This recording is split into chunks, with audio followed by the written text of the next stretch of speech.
Inayo ni noma, inayo ni kali. Sasa nataka mjiangalilie. Muone venye Nairobi watu wanatafutanga pesa. Mara ya kwanza nilikuwa naona msee ni kama ni kweli, kwa sababu kuna watu waliniambia ati msee amejifanya kadhani ni uongo.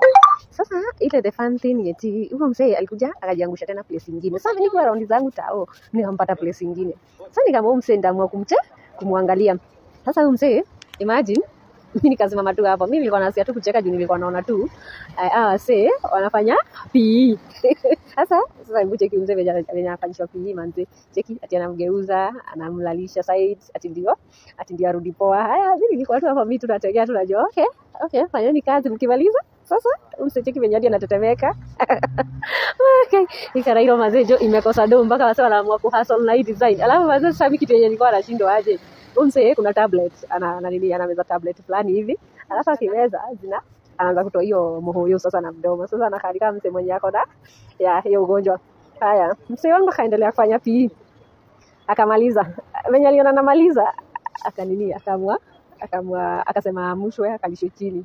Sasa unajua hii ni ndaro ya akalishwe chini, alafu ndio sasa muanze kumuuliza rada ni gani, form ni gani, alafu kwa mfuko yake akona marisiti anatolea wazee, anaonyesha hizi ni za dawa, so ana duza kubai hizo dawa. Haya msee akajifanya, msee akaona ameamsha macho, cheki kichwa. Sasa msee anataka kujitoa, ameamua kuamsha kichwa muonyeshe ako inadi. Msee akajitoa. What the hell? What the fuck? Sasa watu walibaki hapa ni masoja.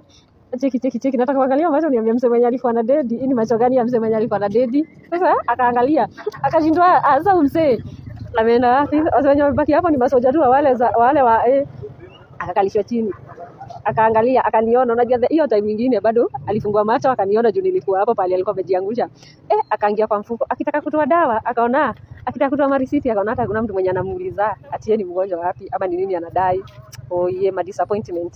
Sasa msee manze, ukikutana na msee Kanairo, wewe ushinde ukiharibu energy. Wewe tu watu kenye uko nayo, wewe mpe tumwambie ende ukakule. Hata unaweza mwambia tu amuka uende ukadishi manze bro joju.